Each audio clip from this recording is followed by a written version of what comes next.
नमस्कार दोस्तों, मैं मनीष त्रिपाठी स्वागत करता हूं अपने चैनल नॉलेज गुरुजी पर। पाइथन का बेसिकली कुछ इंपॉर्टेंट टॉपिक हम डिस्कस कर रहे हैं, जिसमें हम लोकल स्कोप क्या होता है एक वेरिएबल का जा रहे हैं समझने।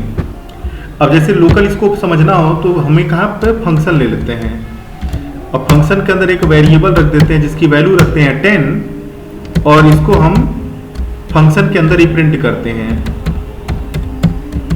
तो जब x को प्रिंट कर रहे हैं तो देखते हैं क्या होता है, और num को हम कर देते हैं यहाँ पे कॉल।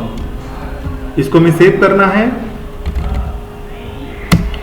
और सेव करने के साथ साथ इसको हमें रन करा लेना है। तो आप देख सकते हैं कि वैल्यू 10 यहाँ पे एक्सेसिबल हो गई और प्रिंट भी हो गई। लेकिन इसी x को अगर हम दूसरे फंक्शन में कॉल करें,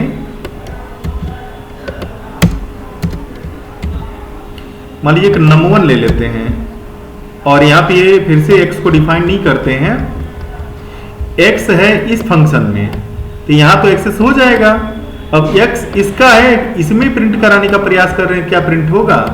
एक काम करते हैं, num1 को भी कॉल करके हम चेक कर लेते हैं। जब हम इसको रन कराने जाएंगे तो देखिए पहले वाले में तो एक्सेस हो गया, 10 प्रिंट हो गया, लेकिन दूसरे वाले में एक्सेस नहीं हो रहा है। यही होता है लोकल स्कोप। लोकल का मतलब होगा कि जो फंक्शन है अगर उसके अंदर वेरिएबल लिया गया है तो केवल उसी फंक्शन में उसको यूज कर सकते हैं, दूसरे फंक्शन में उसको यूज नहीं कर सकते हैं। तो लोकल जिस फंक्शन में होता है उसी में यूज होता है। ये हो गया लोकल स्कोप, ठीक है। अब दूसरा जो स्कोप होता है वो होता है ग्लोबल स्कोप। तो ग्लोबल स्कोप के लिए करना क्या होगा, इसको यहां नहीं लेंगे,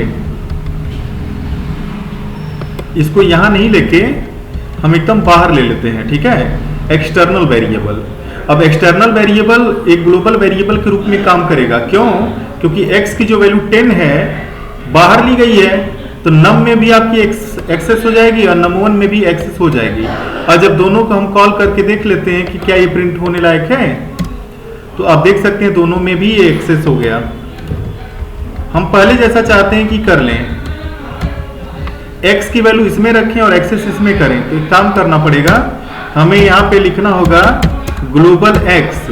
अब ये जो वेरिएबल x है लोकल होते हुए भी क्या है, ग्लोबल हो जाएगा।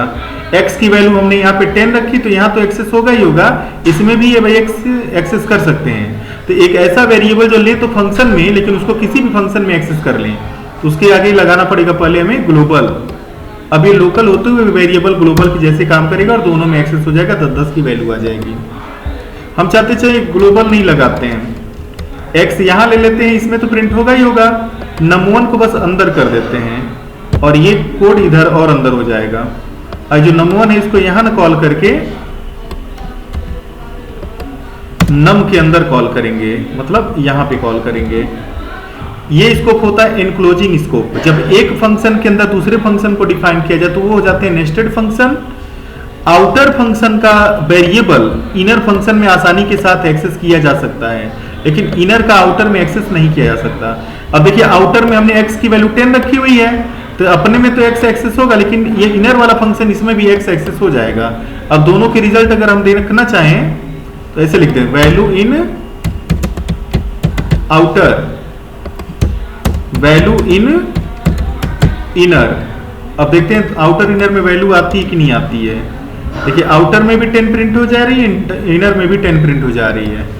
तो यही होता है आपका एनक्लोजिंग स्कोप कि आउटर फंक्शन का वेरिएबल इनर फंक्शन में जब एक्सेस हो तो वो स्कोप कहलाता है क्या, एनक्लोजिंग। और चौथा होता है बिल्ट इन स्कोप, ठीक है। बिल्ट इन स्कोप कैसे समझेंगे, तो उसके लिए हमें थोड़ा सा वर्क करना होगा। हमें इंपोर्ट करना होगा मैथ नाम की मॉड्यूल को, ठीक है। मैथ मॉड्यूल में हम करेंगे क्या, प्रिंट करेंगे वैल्यू किसकी, मैथ डॉट पाई वेरिएबल की। इसमें भी मैथ डॉट पाई वेरिएबल की वैल्यू प्रिंट करेंगे और उसके बाद बाहर भी हम इसको प्रिंट करेंगे। अब देखते हैं तीनों जगह आपका ये मैथ पाई की वैल्यू प्रिंट हो जा रही कि नहीं हो जा रही है। आप देख सकते हैं, अच्छा ये अंदर है ना, इसको भी बाहर करना अपने को। तीनों में पाई की वैल्यू आ गई, तो पाई की वैल्यू हमने डाली नहीं तो आई कहां से, क्योंकि इसका जो स्कोप था वो पहले से प्री डिफाइंड था। इस मैथ के पाई को कहीं भी यूज करेंगे, चाहे अंदर चाहे बाहर, कहीं पे भी इसका वैल्यू हम एक्सेसिबल हमारे लिए हमेशा रहेगा। तो ये हो जाता है scope of a variable with in Python, और इसको कहा जाता है LEGB रूल। L मीन्स होता है लोकल, E मीन्स होता है एनक्लोजिंग, G मीन्स होता है ग्लोबल और B मीन्स होता है बिल्ट इन। ठीक है, तो LEGB रूल आपका वर्क करता है पाइथन में जब हम स्कोप डिफाइन करेंगे वेरिएबल का।